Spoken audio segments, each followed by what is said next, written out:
السلام عليكم ورحمة الله وبركاته كلنتي وعن أو wanaagsan dhammaantiin meel kastoo aad joogtaan kusoo dhawaada mar kale iyo barbaarsama channel oo had iyo jeer aan idinka soo baahiyo barnaamijyada ku saabsan barbaarinta iyo tarbiyadda wanaagsan ee carruurta iyo weliba dhiirigelinta waalidiinta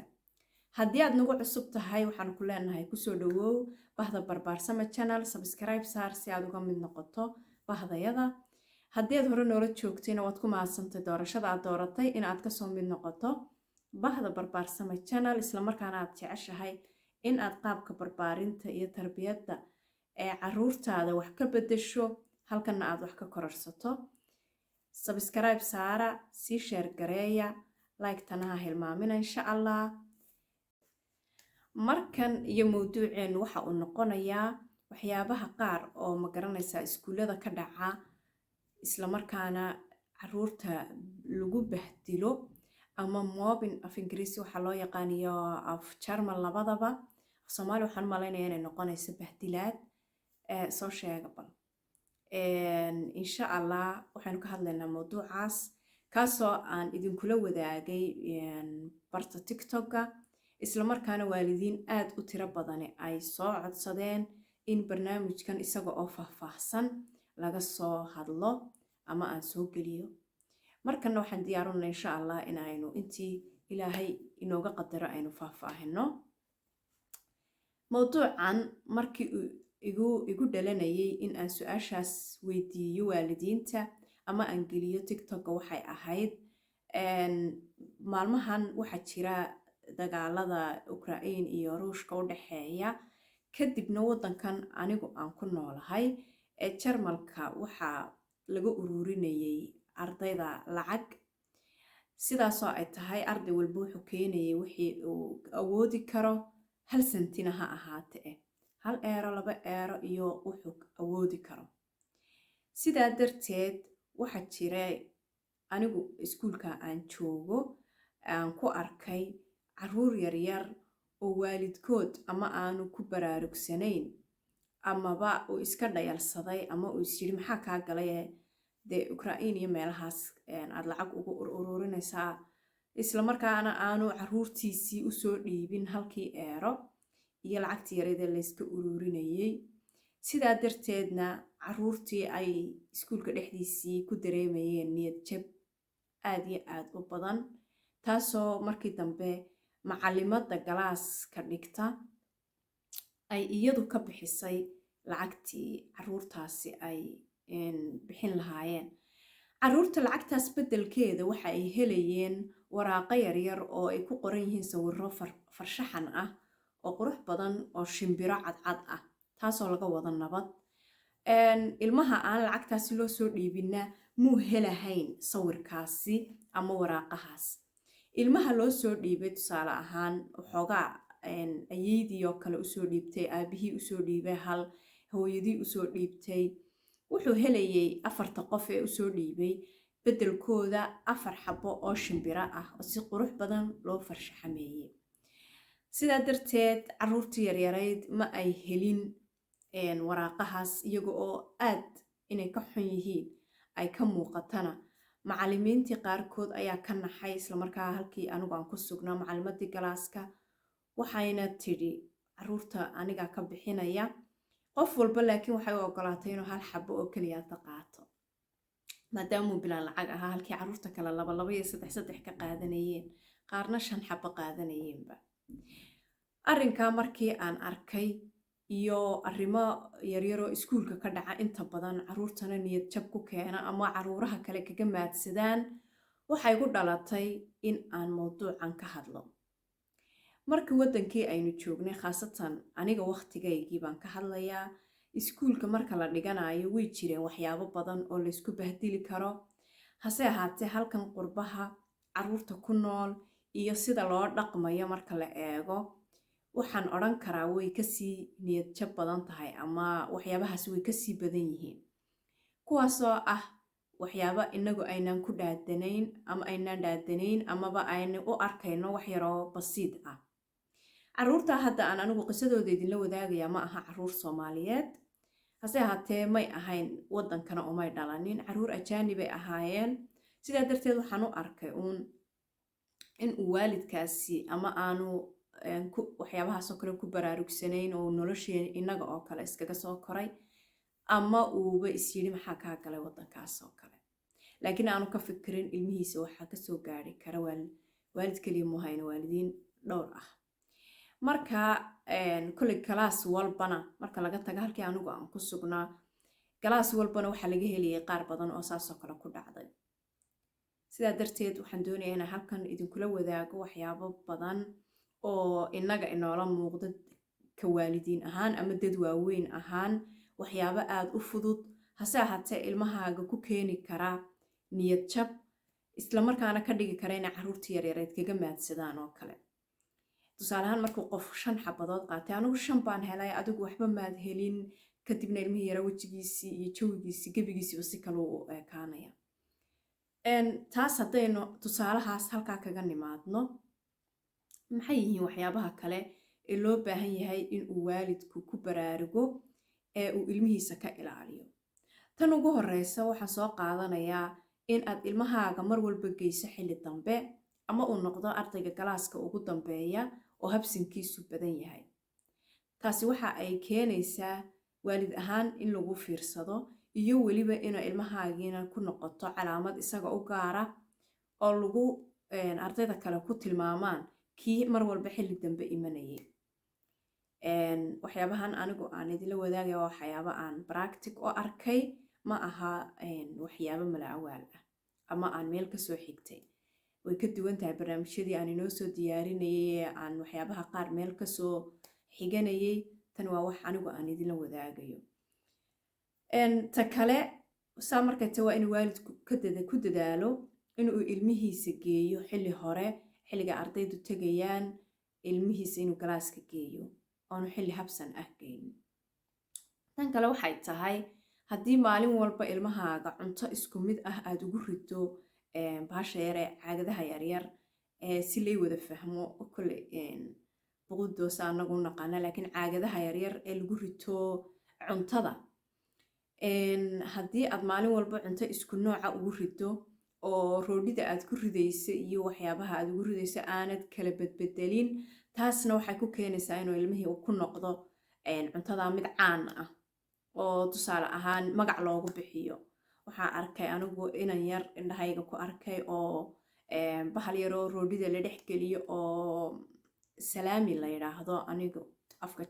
jarmalkan ku bartay siduu u eeg yahay magacaas baananu garanayaa laga yaabaa ingiriisina in saas loo yaqaano ama wadamo kale ay fahmayaan oo magaciisa loo bixiyeyba bahalkaas magaciisii uu carruurta ugu yeedhayaan laanno maalin kasta uu la yimaadaa maalin kasta ugu soo noqnoqotaa lagama bedelaba marka waxay ku dhahan waayo adigu markasta kan u sidataa xataa isagoo hadduu jecel yahay mararka qaar waa ina waxyaabo yaryar oo kale loogu rido si aanay ugu noqonin tilmaan ama wax carruurtu kaga maadsadaan dharka ilmaha loo gelinayo waa in aada looga digtoonaado waa in ay noqdaan ilmuhu haddii uu soo gaadhay ilmo 6 jir ah dharka uu ku tegayo iskuulka waa inuu isagu go'aansado wadamada qaar haddii ay jiraan sidii wadankii oo kale in dirays u gaara carruurtu xidhato annaga halkan si aad ii fahantaan dirays ma la xidho qof walba wuxuu ku tagaa dharkiisa caadiga ah wixii isagu markaa jecel yahay inuu xidho haddaba waxaa jira carruuro dharka ay xidhan yihiin aan ku qanacsanayn oo aanay cajabinin ama habi ku ahayn taasoo ay waalidiintu soo dooreen dharkan haddaba waalido waxaan kugu baraarujinayaa ilmahaaga dharka aad u soo iibinaysid iyo kuwa uu iskuulka usoo xidhanayaba inuu isagu ku qanacsanaado inuu isagu yahay kasoo doortay maadaamuu ilmo 6 jira yahay dharkiisa ku jira kabadhkiisa uu la soo bixi karaa kuwa uu isagu rabo haddii aad adigu rabto inaad usoo saartana kala tasho dharka uu isagu rabo habeenkii marka haddaad sii diyaarinaysa haddaad subaxii soo saaraysaba taasan ayaan ku talinayaa insha allah inuu ilmuhu ku yimaado meesha dhar iyo kabo oo isagu ku qanacsan yahay oo aanay hooyadu ku qanacsanayn oona iyadu soo doorin waayo waxay yaabo badan niyad jab bay ku keenaysaa wuxuu noqonayaa qof dharkiisii iyo wuxuu xidhnaa habi ku ahayn arrinka kale ee aad isagana u jira anigu aan la kulmay taabtay waxa weeyaan oon doonaya inaan idinka digo dhibaatooyinka guriga dhexdiisa ka taagan, sida haddii mushkilad dhaqaale ay jirto, sida haddii ay jirto mushkilad aabbaha iyo hooyada dhex taagan, ilmaha yar inta dhagaha looga duwi karo ee laga ilaalin karo in laga ilaaliyo. haddaan dib ugu soo noqdo tii lacag ururinta ee tusaalaha idinku soo qaatay, qiso kale oo taas ka timi, inan yar lacagta markii la sheegayey waraaqaa lasoo dirayaa, waalidka loo soo dirayey, markaa waraaqihii baa la qaybinaya, carruurta loo dhiibdhiibayey si ay ula tagaan gurigoodii oo waraaqaha ay u geeyaan. markaa waa loo sheegaya carruurtana inay ku qoran tahay inuu waalidku lacag soo dhiibo, markaa ay heli doonaan iyaguna waraaqo farshaxan lagu sameeyey oo shimbiro ku sawiran yihiin. inan yaroo ka mid ah galaaska intuu kacay wuxuu yidhi anigu uma malaynay inaan lacagtaa heli doono, waayo aabbahay baankiiba wuu ka xidhan yahay oo waa laga xanibay. arrintaasi waxay ahayd mid aad ilmaha yar niyad jab uga muuqdo oo macnaha uu aad uga xun yahay bay ahayd. macallimadii meesha joogtay markaa waxay ugu jawaabtay aabbaha haddii lacagtaa aanu helahayn aniga ayaa ku caawinaya, ama ardaydan kale ayaynu weydiinaynaa inuu qof ku caawin karo, waalidkii usoo sheegi karo. waxaa jira arday yaryar oo guryo wanaagsan lagu soo koriyey, aad u qalbi fiican, carruurtu way wada qalbi fiican yihiin, laakiin waxaa jira qaar arrinku uu sii kala taabanaya oo caaqiliin oo caqli badan ayaa jira. markaa waxay yidhaahdeen annaga ayaa waalidkay u gudbinayna sheekada inay hebel lacagtaas laga soo bixin karo. sidaas bayna maxay ahayday arrinkaas uu ku dhammaaday. halka kuwii kale oo ka mid ah galaaska dhexdiisa ama markii bannaanka loo baxay lagu ciyaarayo ay ku dacaadeynayaan in aanu lacag haysan, ay leeyiin maalinta adigu waxba ma iibsan kartid, lacag ma lama iman kartid, waayo lacag ma haysataan iyo waxyaabo la mid ah. markaa mashaakilka guriga dhexdiisa ka jira, hadday tahay dhib dhaqaale iyo hadday tahay dhib waalidka iyo labada waalid dhex taalaba, waxaan idinkula dardaarmayaa ilmaha yar dareenkiisa ma qarin karo. maxay ahayday markaa ha laga digtoonaado in dhagaha loogu rido, agtiisa lagaga hadlo.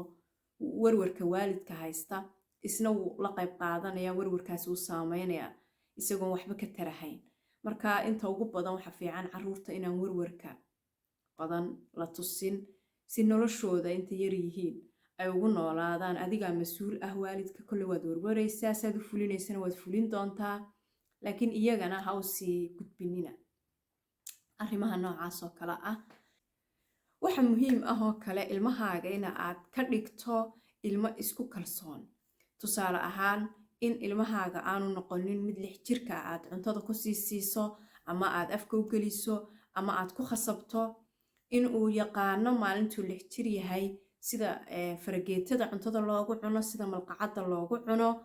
iyo waxyaabahaasoo dhan inuu ka dhisnaado ayaa muhiim ah. ilmaha yar haddii uu raaca carruur kale oo iskuulka galaaska uu meel tago ama ay joogaan goobaha lagu wada qadaynayo ee iskuulka meelaha ku yaala, ilmihiina aanu ahayn mid guriga aad kusii barteen, mid sida farageetada iyo malqacad wax loogu cuni karo, meeshiina aan faraha waxba lagaga cunahayn, waxay ku noqonaysaa arrin kale oo lagu dacaayadeeyo, lagu bahdilo inuu yahay qofka keliya ee meesha faraha wax ku cunaya. marka waa muhiim, inkastoo dhaqankeena iyo diin ahaanba inagu aynu faraha wax ku cunno, haddana waa muhiim inuu ilmahaagu yaqaano sida farageetada iyo malqacada wax loogu cuno iyo sida uu keligii u cuni karo. intaasba waa inuu yaqaano. haddii ay tegayaan carruurta yaryare fasax oo kale oo meel loo kaxaynayo, waxa muhiim ah in ilmahaaga uu ka mid noqdo carruurta fasaxaas tegaysa. macnaha waxaa laga wadaa dalxiis oo kale 1 maalin 2 maalin 3 maalin ah haddii carruurtu tegayaan, iyadoo ay ku xidhan tahay da'dooda, oo carruurtu markay da'da yaryar tahay 1 maalin wax ka badan aanan la maqnaan karin. laakiin carruuraha markay 10 jir gaadhaan iyo 11 jir 12 jir waxaa loo saaraa dalxiis ilaa 4 maalmood qaadanaya. haddii markaa carruurtaadii aad ka reebtid dalxiiska, hadhow waxay ku noqonaysaa waxay dareemayaan inaanay carruurtii la mid ahayn oo kale oo wax ka maqaynoo loo diiday. markaa dalxiiskan kulley ma garanaysaa ma aha wax adigu loo baahan yahay inaad kaxayso. ardaydii oo dhan baa israacaysa, waa loo soo iskuulka usoo diyaariyey. waxa muhiim ahoon in aad u ogolaato isla markaana usii diyaariso wax badan oo qaadan lahaayoo muhiim u ah. waraaqaha laguu soo dhiibo waxyaabaha ku qoran oo dhan aad u diyaariso. arrinkani wuxuu uu si xooga u khuseeya kolley waalidiinta qurbaha ku nool, maadaama caruurtii ay midabkoodii ka duwan yahay caruurtii kale, isla markaana uu ka duwan yahay timahoodii ay ka duwan yihiin timaha caruurta kale. waxa muhiim ah in aad mar walba ka digtoonaataan waxyaabo kale oo dheeraad ah oo u keeni kara niyadooda iyo shakhsiyadooda niyad jab, isla markaana noqon kara iskuulka waxyaabo lagaga dacaayadeeyo ama lagu bahdili karo, taasoo keenaysa ilmaha yar xataa mararka qaar inuu iskuulka naco iyo waxyaabo lamid ah. waalidka waxa aan doonayaa inaan u sheego waraaqaha lagu soo rido had iyo jeer ilmaha yar shandadiisa waa inay eegaan maalin walba, waa inay u fiirsadaan, waayo waraaqaha waxaa ku qoran information kaas oo ku saabsan maalinta beriya ama wiiga gudihiisa wixii dhacaya ee looga baahan yahay ilmaha. haddii lagu soo qoray waraaqihii buugaag baa looga baahan yahay in loo soo iibiyo noocaas, ama faylal baa loo baahan yahay, ama qalimadiisii nooca ahaaba badhiman yihiin oo la rabaa in loo soo kordhiyo, isla markaana waalidka aan warqadii akhriyin, ilmihii markaa uu sidii ku tago iskuulkii dhowr maalmood isagoo oo aan wixii sidanin, caruurtii kalena haystaan. dabcan macalimaduna caruurta hortooda way ku weydiinaysaa. arrinkaasina wuxuu ku keenayaa niyad jab iyo bahdilaad, ama inay caruurtii kale ku wax sheeg uga dhigaan. waxyaabahaas oo dhan waxaa laga yaabaa inagu dad waaweyn ahaan inaynaan waxba u arag, laakiin caruurta yaryar wax weyn bay leeyihiin, kuwa kalena way ku dacaayadeynayaan. cuntada caruurtu sii qaadanayso waxa muhiim ah inaan la ilaawin. waxaa jira waalidiin badan oo ilaawa mararka qaar ilmahooda caagadeeri loogu sii ridayo cuntada. sidaa darteed ilmaha yar xilliga marka caruurta oo dhan isku meel wax ku cunayaan uu noqdo mid aan waxba cunahayn oo caruurtii kale eega, ama ay inta wanaagsan dee caruurta yarar way wada wanaagsan, laakiin inta si degdega wax u fahmaysa dareenka dhinaca fiican leh oo naxariista badan ay siiyaan u ururiyaan waxyaabo ka mid a cuntadooda. taasna ilmihii waa ku bahdilaad inay marar badan sidaas ku dhacdo, dee adigaagan weynba way kugu noqon lahayd. insha allah qaybaha dambe waxaan inoo soo kordhin doonaa waxyaabaha kale ay tahay waalidku inuu ka digtoonaado ama ka taxadiro. intaas ayaan markan kusoo koobayaa insha allah. waxaan rajaynayaa inaad ka faa'iidaysan doontaan, siina sheer gareeya si uu u gaadho waalidiinta Soomaaliyeed meel kastoo ay joogaan. tan iyo kulanti dambe waxaan idinkaga tegayaa asalaamu calaykum waraxmatullaahi wabarakaatu.